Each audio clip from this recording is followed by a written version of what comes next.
लोकतंत्र क्या और लोकतंत्र क्यों, इसका परिचय हम देखते हैं। लोकतंत्र क्या है, इसकी विशेषताएं क्या हैं, हम यह बहुत सरल परिभाषा से शुरुआत करते हैं, फिर हम बारी बारी से इन बिंदुओं का व्यवहारिक अर्थ जानेंगे। यहाँ हमारा उद्देश्य किसी भी सरकार के लोकतांत्रिक होने की न्यूनतम विशेषताओं को चिन्हित करता है। यह अध्याय पढ़ लेने के बाद हम लोकतांत्रिक और गैर लोकतांत्रिक शासन में अंतर कर सकते हैं। अध्याय के अंत में हम इस न्यूनतम लक्ष्य से आगे बढ़ेंगे कि लोकतंत्र की बेहद परिभाषा क्या है। समकालीन दुनिया में लोकतंत्र ही सबसे लोकप्रिय शासन पद्धति है, पर ऐसा क्यों है? कौन सी चीज़ें इसे दूसरी व्यवस्थाओं से बेहतर बनाती है?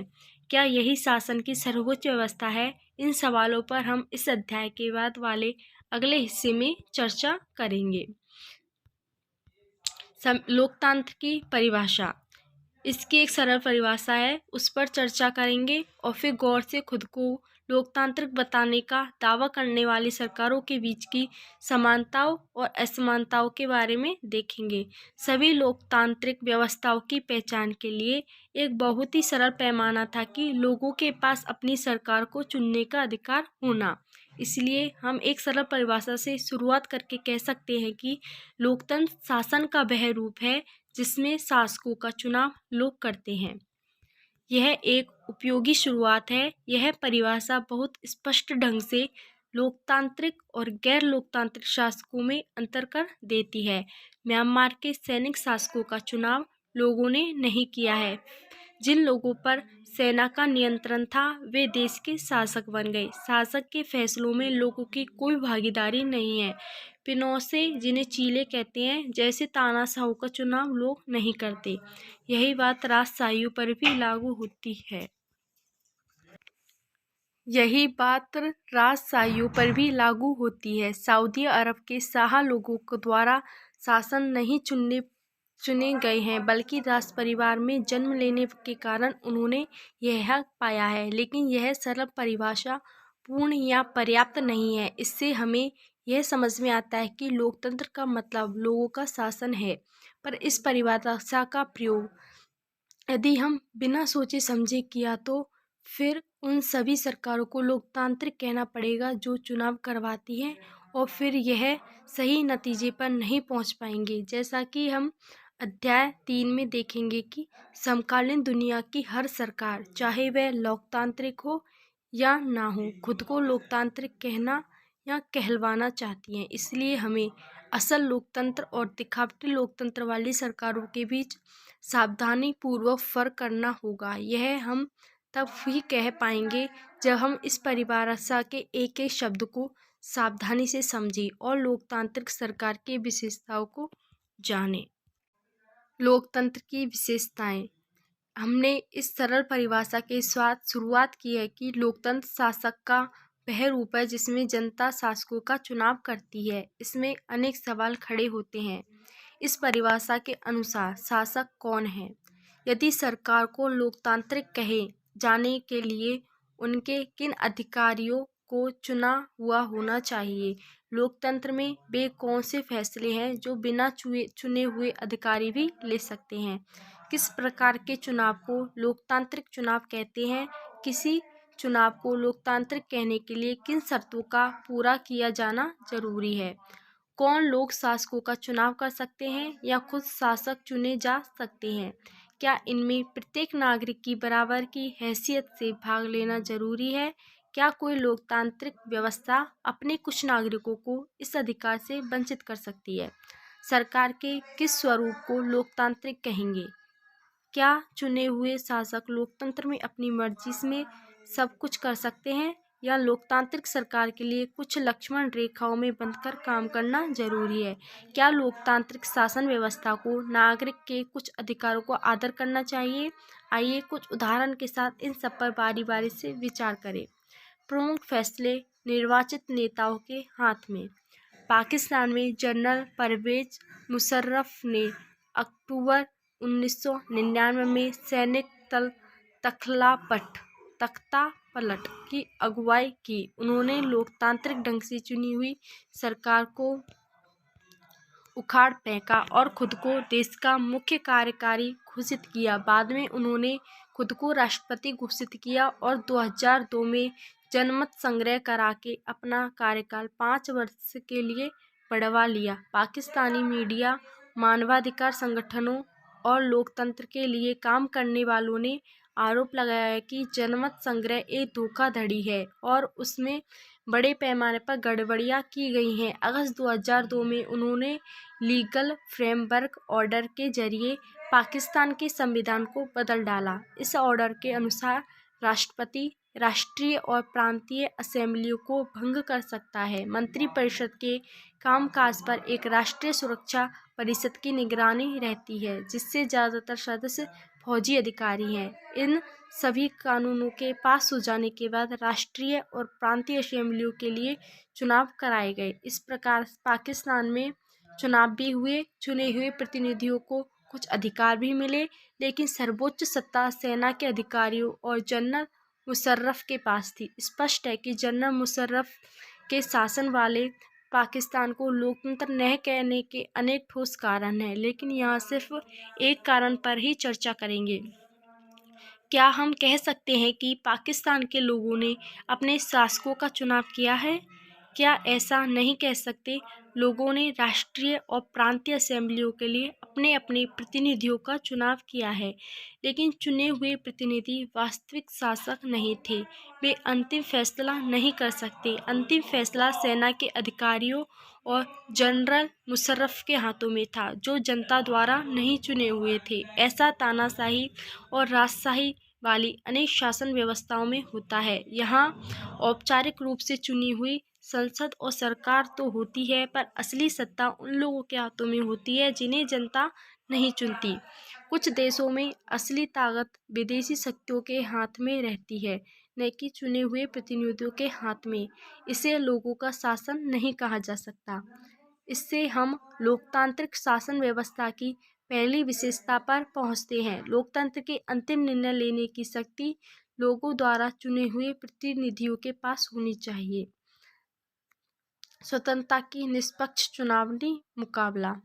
चीन की संसद को कम्वांगुओ देमिन दाई दाहुई राष्ट्रीय जन संसद कहते हैं, जिनकी संसद के लिए प्रति 5 वर्ष बाद नियमित रूप से चुनाव होते हैं। इस संसद को देश का राष्ट्रपति नियुक्त करने का अधिकार है।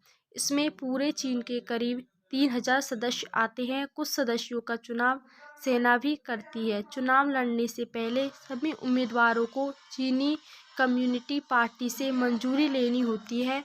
2002 से 2003 में हुए चुनावों में सिर्फ कम्युनिस्ट पार्टी और उनसे संबद्ध कुछ छोटी पार्टियों के सदस्यों को ही चुनाव लड़ने की अनुमति मिली। सरकार सदा कम्युनिस्ट पार्टी की ही बनती है। 1930 में आज़ाद होने के बाद में मेक्सिको में हर 6 वर्ष बाद राष्ट्रपति चुनने के लिए चुनाव कराए जाते हैं। देश में कभी भी फौजी शासन या तानाशाही नहीं आई, लेकिन सन 2000 तक हर चुनाव में PRI इंस्टीट्यूशन रिवॉल्यूशनरी पार्टी नाम की एक पार्टी को ही जीत मिलती थी। विपक्षी दल चुनाव में हिस्सा लेते थे, पर कभी भी उन्हें जीत हासिल नहीं हुई थी। चुनाव में तरह तरह के हथकंडे अपनाकर हर साल में जीत हासिल करने के लिए PRI कुख्यात थी। सरकारी दफ्तरों में काम करने वाले सभी लोगों के लिए पार्टी की बैठकों में जाना अनिवार्य था। सरकारी स्कूलों में अध्यापक अपने छात्र छात्राओं के माँ बाप से PRI के लिए वोट कहने के लिए कहते थे। मीडिया भी जब तब विपक्षी दलों की आलोचना करने के अलावा उनकी गतिविधियों को नज़रअंदाज ही करती थी। कई बार एकदम अंतिम क्षणों में मतदान केंद्रों को एक जगह से हटाकर दूसरी जगह कर दिया जाता था, जिससे अनेक लोग वोट नहीं डाल पाते थे। PRI अपने उम्मीदवारों के चुनाव अभियान पर काफ़ी पैसे भी खर्च करती थी। क्या हम ऊपर वर्णित चुनावों को लोगों द्वारा अपना शासन चुनने का उदाहरण मान सकते हैं? इन उदाहरणों को पढ़ने के बाद तो यही लगता है कि हम ऐसा नहीं कह सकते। यहाँ काफ़ी सारी समस्याएं हैं। चीन के चुनावों में लोगों के सामने कोई वास्तविक और गंभीर विकल्प ही नहीं होता। लोगों को शासक दल या उसके द्वारा स्वीकृत उम्मीदवारों को ही वोट देना होता है। क्या हम इसे मनपसंद चुनाव कह सकते हैं? मेक्सिको के मामले में ऐसा लगता है कि कहने को विकल्प होते हुए भी असल में वहाँ की जनता के पास कोई दूसरा विकल्प है ही नहीं। किसी भी तरह वहाँ शासन दल को पराजित नहीं किया जा सकता था, लोगों के चाहने पर भी नहीं। वहाँ हुए चुनाव निष्पक्ष नहीं थे।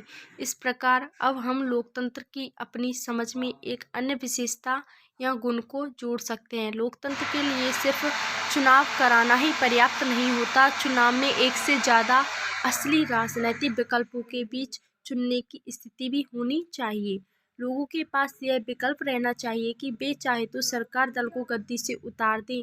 इस प्रकार लोकतंत्र की एक और परिभाषा निकल कर आती है कि लोकतंत्र निष्पक्ष और स्वतंत्र चुनावों पर आधारित होना चाहिए, ताकि सत्ता में बैठे लोगों के लिए जीत हार के समान अवसर मिल सके। लोकतांत्रिक चुनावों के बारे में हम अध्याय 3 में और बातें जानेंगे। एक व्यक्ति, एक वोट, एक मूल। हमने पहले पढ़ा है कि किस तरह लोकतंत्र के लिए होने वाला संघर्ष सार्वभौम वयस्क मताधिकार के साथ जुड़ा था। अब इस सिद्धांत को लगभग पूरी दुनिया ने मान लिया है, पर किसी व्यक्ति को मतदान के समान अधिकार से वंचित करने के उदाहरण भी कम नहीं हैं। 2015 तक सऊदी अरब में औरतों को वोट देने का अधिकार नहीं था। एस्टोनिया ने अपने यहाँ नागरिकता के नियम कुछ इस तरह से बनाए हैं कि रूसी अल्पसंख्यक समाज के लोगों को मतदान का अधिकार हासिल करने में मुश्किल होती है। फिजी का चुनाव प्रणाली में वहाँ के मूलवासियों के वोट का महत्व भारतीय मूल के फिजी नागरिकों के वोट से ज़्यादा है। लोकतांत्रिक राजनैतिक समानता के बुनियादी सिद्धांत पर आधारित है। इस प्रकार हम लोकतंत्र की तीसरी विशेषता को जान लेते हैं।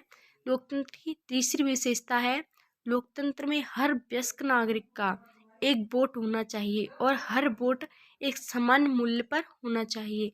अध्याय 3 में हम इस पर विस्तृत चर्चा करेंगे। कानून का राज और अधिकारों का आदर।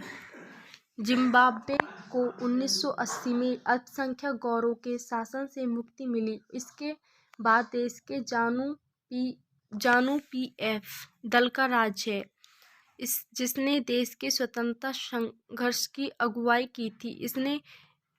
इसके नेता रॉबर्ट मुगाबे आज़ादी के बाद से ही शासन कर रहे थे। चुनाव नियमित रूप से होते थे, सदा ZANU-PF दल ही जीतता था। चुनाव नियमित रूप से होते थे, वहाँ ZANU-PF दल ही जीतता था। राष्ट्रपति मुगाबे कम लोकप्रिय नहीं थे, पर वे चुनाव में गलत तरीके भी अपनाते थे। आज़ादी के बाद से उनकी सरकार ने कई बार संविधान में बदलाव करके राष्ट्रपति के अधिकारों में वृद्धि की थी और उनकी जवाबदेही को कम किया था। विपक्षी दलों के कार्यकर्ताओं को परेशान किया था और उनकी सभाओं में गड़बड़ कराई थी। सरकार विरोधी प्रदर्शनों और आंदोलनों को गैर कानूनी घोषित कर दिया गया था। एक ऐसा कानून भी था जो राष्ट्रपति की आलोचना के अधिकार को सीमित करता था। टेलीविज़न और रेडियो पर सरकारी नियंत्रण था और उन पर सिर्फ शासक दल के विचार ही प्रसारित होते थे। अखबार स्वतंत्र थे, पर सरकार की आलोचना करने वाले पत्रकारों को परेशान किया जाता था। सरकार ने कुछ ऐसे अदालती फैसले की परवाह नहीं की जो उनके खिलाफ जाते थे और उसने जज को भी दबा डाला था। 2017 में मुगाबे को राष्ट्रपति पद से हटा दिया गया। जिम्बाब्वे का उदाहरण बताता है कि शासकों के लिए बार-बार जनादेश पालन लोकतंत्र की एक ज़रूरत है और इतना ही पर्याप्त नहीं है। लोकप्रिय नेता भी अलोकतांत्रिक हो सकते हैं, लोकप्रिय नेता भी तानाशाह हो सकते हैं। अगर हम लोकतंत्र को परखना चाहते हैं तो चुनावों पर नज़र डालना जरूरी है, पर उतना ही जरूरी नहीं है कि चुनाव के पहले और बाद की स्थितियों पर भी नज़र डाली जाए। चुनाव के पहले सत्ता पक्ष के विरोधी समूहों के कामकाज समेत सभी तरह की राजनीतिक गतिविधियों के लिए पर्याप्त गुंजाइश रहनी चाहिए। इसके लिए जरूरी है कि सरकार नागरिकों के कुछ बुनियादी अधिकारों का आदर करें, उनको सोचने की, अपनी राय बनाने की, सार्वजनिक रूप से अपने विचार व्यक्त करने की, संगठन बनाने की, विरोध करने की और अन्य राजनैतिक गतिविधियां करने की स्वतंत्रता होनी चाहिए। कानून की नज़र में सभी लोगों की समानता होनी चाहिए। इन अधिकारों की रक्षा स्वतंत्र न्यायपालिका को करनी चाहिए, जिसके आदेशों का पालन सब लोग करते हों। इन अधिकारों के बारे में हम अध्याय 5 में विस्तृत अध्ययन करेंगे। इसी प्रकार कुछ दूसरी शर्तें हैं कि चुनाव के बाद सरकार चलाने के तौर तरीकों पर लागू होती हैं। एक लोकतांत्रिक सरकार सिर्फ इस कारण से मनमानी नहीं कर सकती कि उसने चुनाव जीता है, उसे भी कुछ बुनियादी तौर तरीकों का पालन करना होता है। खास तौर से उसे अल्पमत वाले समूहों को दी गई कुछ गारंटियों का आदर करना होता है। हर प्रमुख फैसले पर लंबे विचार विमर्श के बाद फैसला लेना होता है। हर पदाधिकारी को उसके पद के साथ जुड़े अधिकार और जिम्मेदारियां संविधान द्वारा दी जाती हैं। ये सभी न सिर्फ जनता के प्रति उत्तरदायी हैं, बल्कि अन्य स्वतंत्र अधिकारियों के प्रति भी उतनी उनकी जवाबदेही होती है। इसके बारे में हम विस्तार से अध्ययन अध्याय 4 में करेंगे। इस प्रकार हम लोकतंत्र की चौथी और अंतिम विशेषताओं को रेखांकित कर सकते हैं। लोकतंत्र की चौथी विशेषता है कि एक लोकतांत्रिक सरकार संवैधानिक कानूनों और नागरिक अधिकारी द्वारा खींची गई लक्ष्मण रेखाओं के भीतर ही काम करती है। परिभाषाओं का सारांश। आइए अब तक हुई चर्चा को समेटें। हमने लोकतंत्र की इस सरल सी परिभाषा के बात की थी। लोकतंत्र सरकार का एक ऐसा रूप है जिसमें शासकों का चुनाव लोग करते हैं। हमने पाया कि जब तक हम इससे कुछ प्रमुख शब्दों के बारे में स्पष्ट ना हो जाएं, यह परिभाषा पर्याप्त नहीं है। अनेक उदाहरणों के जरिए हमने शासन के नए तरीके के रूप में लोकतंत्र की 4 विशेषताओं को रेखांकित किया है। इसके अनुसार लोकतंत्र शासन का ऐसा रूप है जिसमें लोगों द्वारा चुने हुए शासक की ही सारे प्रमुख फैसले लेते हैं। लोगों द्वारा चुने गए शासक ही सारे प्रमुख फैसले लेते हैं। चुनाव लोगों के लिए निष्पक्ष अवसर और उतने ही विकल्प उपलब्ध कराता है कि वे चाहे तो मौजूदा शासकों को बदल सकते हैं। चुनाव लोगों के लिए निष्पक्ष अवसर और उतने ही विकल्प उपलब्ध कराता है कि वे चाहे तो मौजूदा शासकों को बदल सकते हैं। यह विकल्प और अवसर सभी लोगों को समान रूप से उपलब्ध हों। यह विकल्प और अवसर सभी लोगों को समान रूप से उपलब्ध हो। इस चुनाव से बनी सरकार संविधान द्वारा तय बुनियादी कानूनों और नागरिक अधिकारों के दायरे को मानते हुए काम करे। इस चुनाव से बनी सरकार संविधान द्वारा तय बुनियादी कानूनों और नागरिक अधिकारों को दायरे को मानते हुए काम करती है। लोकतंत्र के खिलाफ तर्क। इस चर्चा में लोकतंत्र के खिलाफ वे अधिकांश तर्क सामने आ गए हैं जिन्हें हम आम तौर पर सुनते हैं। ये तर्क कुछ इस प्रकार होते हैं। लोकतंत्र में नेता बदलते रहते हैं, इससे अस्थिरता पैदा होती है। लोकतंत्र का मतलब सिर्फ राजनीतिक लड़ाई और सत्ता का खेल है। यहाँ नैतिकता की कोई जगह नहीं होती। लोकतांत्रिक व्यवस्था में इतने सारे लोगों से बहस और चर्चा करनी पड़ती है कि हर फैसले में देरी होती है। चुने हुए नेताओं को लोगों के हितों का पता ही नहीं होता। इसके चलते खराब फैसले होते हैं। लोकतंत्र में चुनावी लड़ाइयाँ महत्वपूर्ण और खर्चीली होती हैं, इसलिए इनमें भ्रष्टाचार होता है। सामान्य लोगों को पता नहीं होता कि उनके लिए क्या चीज़ अच्छी है और क्या चीज़ बुरी, इसलिए उन्हें किस चीज़ का फैसला करना चाहिए तथा किसका नहीं।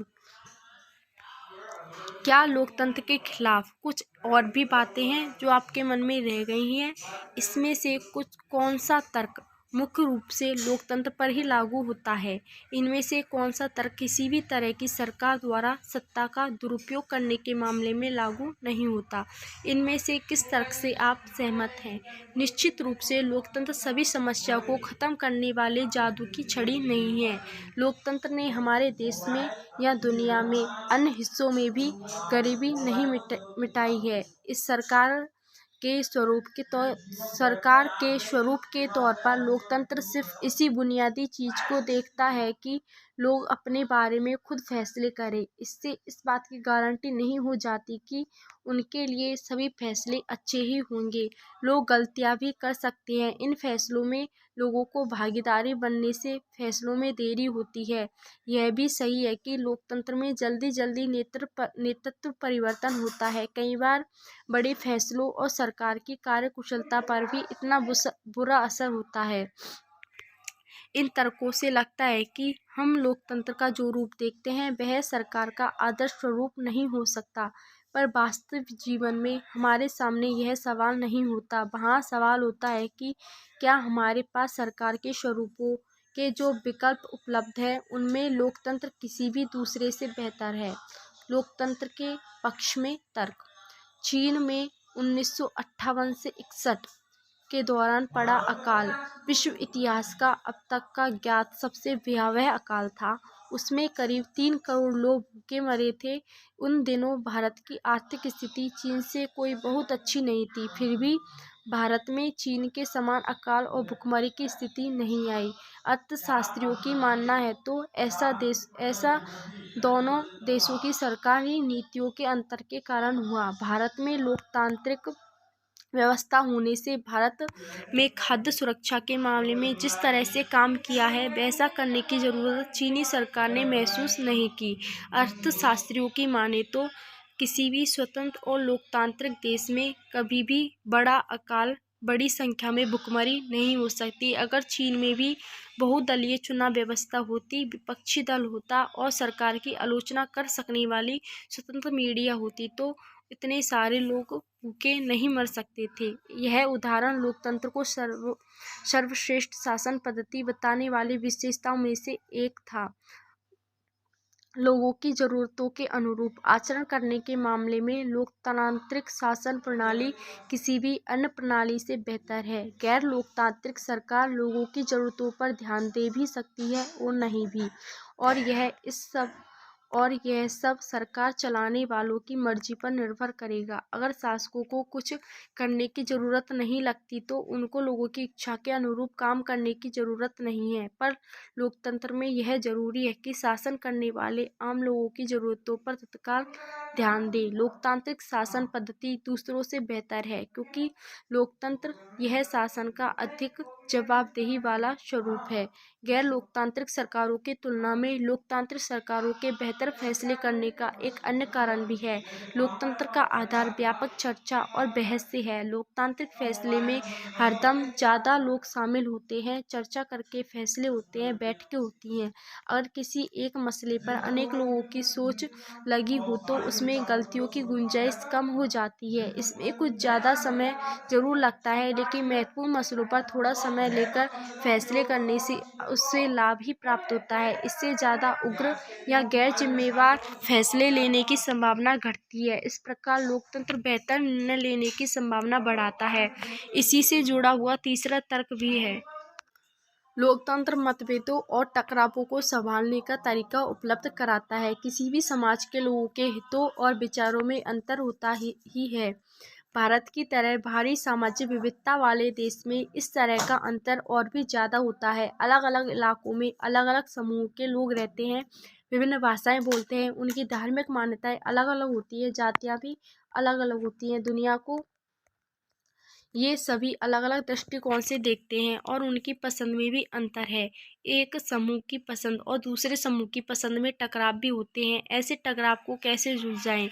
इसे ताकत के बल पर नहीं सुलझाया जा सकता। जिस समूह के पास ज़्यादा ताकत होती वह दूसरे को दावा देगा और कमज़ोर समूह को इसे मानना होगा, लेकिन इससे नाराज़गी और असंतोष पैदा होता है। ऐसी स्थिति में विभिन्न समूह ज़्यादा समय तक एक साथ नहीं रह सकेंगे। लोकतंत्र इस समस्या का एकमात्र शांतिपूर्ण समाधान उपलब्ध कराता है। लोकतंत्र में कोई भी स्थायी विजेता नहीं होता और कोई स्थायी रूप से पराजित नहीं होता।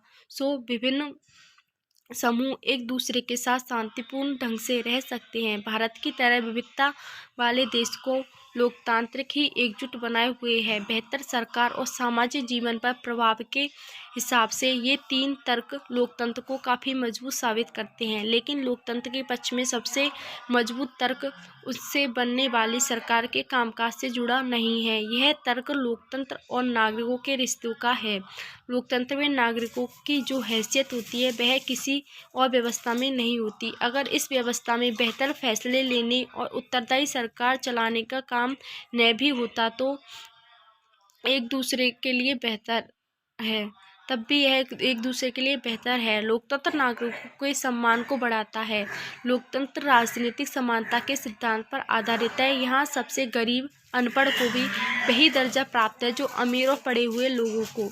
लोगों किसी शासक की प्रजा न होकर खुद अपने शासक हैं। अगर वे गलतियाँ करते हैं तब भी वे खुद के लिए जवाबदेह होते हैं। लोकतंत्र के पक्ष में आखिरी तर्क यह है कि लोकतांत्रिक व्यवस्था दूसरों से बेहतर है क्योंकि इसमें हमें अपनी गलती ठीक करने का अवसर भी मिलता है। जैसा कि हमने ऊपर देखा है कि इस बात की कोई गारंटी नहीं है कि लोकतंत्र में कोई गलती नहीं हो सकती। किसी भी किस्म की सरकार इस बात की गारंटी नहीं दे सकती। इस मामले में लोकतंत्र का लाभ यह है कि इसमें गलतियों को ज़्यादा देर तक छुपाए नहीं रखा जा सकता। इन गलतियों पर सार्वजनिक चर्चा की गुंजाइश लोकतंत्र में है और फिर इसमें सुधार करने की गुंजाइश भी है। इसका मतलब यह है कि या तो शासक समूह अपना फैसला बदले या शासक समूह को ही बदल दिया जाए। गैर लोकतांत्रिक सरकारों में ऐसा नहीं किया जा सकता। चले अब इस बात की चर्चा को समेटे। लोकतंत्र हमें सब चीज़ें नहीं दे सकता और ना ही सभी समस्याओं का समाधान, लेकिन यह साफ तौर पर उन सभी दूसरी व्यवस्थाओं से बेहतर है जिन्हें हम जानते हैं और दुनिया के लोगों का अनुभव है। यह अच्छे फैसलों के लिए बेहतर अवसर उपलब्ध कराता है। इसमें लोगों की इच्छाओं का सम्मान किए जाने की ज़्यादा संभावनाएं हैं और इसमें अलग अलग तरह के लोग ज़्यादा बेहतर ढंग से साथ साथ रह सकते हैं। अगर इनमें से कुछ काम करने में असफल रहता है तब भी हमें गलती सुधारने की संभावना है और इसमें सभी नागरिकों को ज़्यादा सम्मान मिलता है। इसी वजह से लोकतंत्र को सबसे अच्छी शासन व्यवस्था माना जाता है। लोकतंत्र का बेहतर अर्थ। इस अध्याय में हमने लोकतंत्र की एक सीमित और विवरणात्मक शैली में चर्चा की। हमने शासक के एक स्वरूप के तौर पर लोकतंत्र को समझा। लोकतंत्र इस प्रकार की व्याख्या हमें उन न्यूनतम विशेषताओं या गुणों की पहचान कराती है जो लोकतंत्र की ज़रूरत है। हमारे समय में लोकतंत्र का सबसे आम रूप है प्रतिनिधित्व वाला लोकतंत्र। हम जिन देशों में लोकतंत्र होने की बात करते हैं वहाँ सभी लोग शासन नहीं चलाते। सभी लोगों की तरफ से बहुमत को फैसले लेने का अधिकार होता है और यह बहुमत भी स्वयं शासन नहीं चलाता। बहुमत का शासन भी चुने हुए प्रतिनिधियों के माध्यम से ही होता है। यह जरूरी हो जाता है क्योंकि आधुनिक लोकतांत्रिक शासन व्यवस्था में इतने अधिक लोग होते हैं कि हर बात के लिए सबको साथ बैठाकर सामूहिक फैसला कर पाना संभव नहीं हो सकता। अगर यह संभव हो भी तब भी हर नागरिक के पास हर फैसले में भाग लेने का समय, इच्छा या योग्यता और कौशल नहीं होता। इसमें हमें लोकतंत्र की स्पष्ट लेकिन न्यूनतम जरूरी समझ मिलती है। हम स्पष्टता से हमें लोकतांत्रिक और अलोकतांत्रिक सरकारों में अंतर करने में मदद मिलती है, लेकिन इससे हम एक सामान्य लोकतंत्र और एक अच्छे लोकतंत्र के बीच अंतर करने की क्षमता नहीं मिल पाती। इससे हम लोकतंत्र को सरकार से परे जाकर नहीं समझ पाते। इसके लिए हमें लोकतंत्र के बेहतर अर्थ को समझना होगा। कई बार हम लोकतंत्र का प्रयोग सरकार से अलग संगठनों के लिए करते हैं। जरा इन कथनों पर गौर करें। हम लोगों का परिवार काफ़ी लोकतांत्रिक है। जब भी फैसला करना होता है हम सभी साथ बैठकर आपसी सहमति से फैसला लेते हैं। फैसले में मेरे विचार का भी उतना ही महत्व होता है जितना मेरे पिताजी का। मुझे वे शिक्षक नापसंद हैं जो कक्षा में छात्रों को बोलने और सवाल पूछने की इजाज़त नहीं देते। मैं तो ऐसा शिक्षक पसंद करूंगी जो लोकतांत्रिक मानसिकता का हो। एक नेता और उसके परिवार के लोग इस पार्टी के सारे फैसले करते हैं। क्या वे लोकतंत्र की बात करेंगे? लोकतंत्र शब्द का इस तरह प्रयोग फैसले लेने के उनके बुनियादी तरीकों को उजागर करता है। लोकतांत्रिक फैसलों का मतलब होता है उस फैसले से प्रभावित होने वाले सभी लोगों के साथ विचार विमर्श के बाद उनकी स्वीकृति से फैसले लेना, यानी जो बहुत शक्तिशाली न हो उनका भी किसी फैसले में उतना ही महत्व होना चाहिए जितना बहुत शक्तिशाली का। यह बात सरकार या परिवार पर भी लागू होती है और किसी अन्य संगठन पर भी। इस प्रकार लोकतंत्र एक ऐसा सिद्धांत है जिसका प्रयोग जीवन में किसी क्षेत्र में हो सकता है। कई बार हम लोकतंत्र शब्द का प्रयोग किसी मौजूदा सरकार के लिए नहीं, उनके कुछ आदर्शों के लिए करते हैं। इन्हें पाने का प्रयास सभी लोकतांत्रिक शासकों को जरूर करना चाहिए। इस देश में वास्तविक लोकतंत्र तभी आएगा जब हम किसी को भी भूखे पेट सोने की जरूरत नहीं रहेगी। लोकतंत्र में प्रत्येक नागरिक को फैसला लेने में समान भूमिका निभानी चाहिए। इसके लिए वोट के समान अधिकार भर की जरूरत नहीं है। हर नागरिक को इसके लिए सूचना की समान उपलब्धता, बुनियादी शिक्षा, बुनियादी संसाधन और पक्की निष्ठा होनी चाहिए। अगर हम इन आदर्शों के पैमानों के आधार पर आज की शासन व्यवस्थाओं को परखें तो लगेगा कि दुनिया में कहीं भी लोकतंत्र नहीं है। फिर भी आदर्श के रूप में लोकतंत्र की हमारी समझदारी हमें बार बार यह याद दिलाती है कि हम लोकतंत्र को इतना महत्व क्यों देते हैं। इससे हमें मौजूदा लोकतांत्रिक व्यवस्थाओं को परखने और उनकी कमजोरियों को पहचानने में मदद मिलती है। इससे हमें न्यूनतम या काम चलाऊ लोकतंत्र और अच्छे लोकतंत्र के बीच अंतर करने में समझ मिलती है। इस किताब में हमने लोकतंत्र की व्यापक अवधारणा पर ज़्यादा बातें नहीं की हैं। हमने सिर्फ शासन के एक तरीके के रूप में लोकतंत्र के कुछ बुनियादी संसाधन स्वरूपों की चर्चा की है। अगले साल आप लोकतांत्रिक समाज में और उसके लोकतंत्र के मूल्यांकन के तरीके के बारे में और ज़्यादा बातें करेंगे। इस समय हमें सिर्फ इतना याद कर लेना जरूरी है कि लोकतंत्र जीवन में अनेक पहलुओं में प्रासंगिक है और लोकतंत्र कई रूप ग्रहण कर सकता है। समानता के पर चर्चा और विचार विमर्श के बुनियादी सिद्धांत को माना जाए तो लोकतांत्रिक ढंग का फैसला भी कई तरह का होता है। आज की दुनिया में लोकतांत्रिक शासन व्यवस्था का सबसे आम रूप है। लोगों द्वारा चुने हुए प्रतिनिधियों के माध्यम से शासन चलता है। इसके बारे में हम अध्याय 4 का विस्तार करेंगे। लेकिन जब समुदाय छोटा हो तब लोकतांत्रिक फैसले लेने के दूसरे तरीके भी अपनाए जा सकते हैं। फिर तो सभी लोग साथ बैठकर सीधे ही फैसला कर सकते हैं। किसी गांव की ग्राम सभा को इसी तरह काम करना चाहिए। क्या आप लोकतांत्रिक फैसले लेने के तरीकों की कल्पना कर? इसका यह भी मतलब हुआ कि जब किसी देश में आदर्श लोकतंत्र नहीं है। लोकतंत्र की जिन व्यवस्थाओं की चर्चा हमने इस अध्याय में की वे लोकतंत्र की न्यूनतम शर्तें हैं, पर इनसे यह आदर्श लोकतंत्र नहीं बनता। एक आदर्श लोकतंत्र में निर्णय लेने की प्रक्रिया लोकतांत्रिक होनी चाहिए। हर लोकतंत्र को इस आदर्श को पाने का प्रयास करना चाहिए। यह स्थिति एक बार में और एक साथ सभी के लिए हासिल नहीं की जा सकती। इसके लिए लोकतांत्रिक फैसले लेने की प्रक्रिया को बचाए रखने और मजबूत करने जाने की जरूरत है। नागरिक के तौर पर हम जो भी कार्य करते हैं वह भी हमारे देश के लिए अच्छा लोकतंत्र या खराब लोकतंत्र बनाने में मदद करता है। यही लोकतंत्र की ताकत और यही कमजोरी भी है। देश का भविष्य शासकों के कामकाज में भी ज़्यादा नागरिकों के कामकाज पर निर्भर करता है। यही चीज़ लोकतंत्र को अन्य शासकों से परे बनाती है। राजशाही, तानाशाही या एक दल के शासन जैसी अन्य व्यवस्थाओं में सभी नागरिकों को राजनीति में हिस्सा करने की जरूरत नहीं रहती। दरअसल अधिकांश गैर लोकतांत्रिक सरकारें चाहती ही नहीं कि लोग राजनीति में हिस्सा लें, लेकिन लोकतांत्रिक व्यवस्था सभी नागरिकों की सक्रिय भागीदारी पर निर्भर करती है। इसलिए लोकतंत्र के बारे में पढ़ाई हो तो लोकतांत्रिक राजनीति पर भी ध्यान केंद्रित करना चाहिए।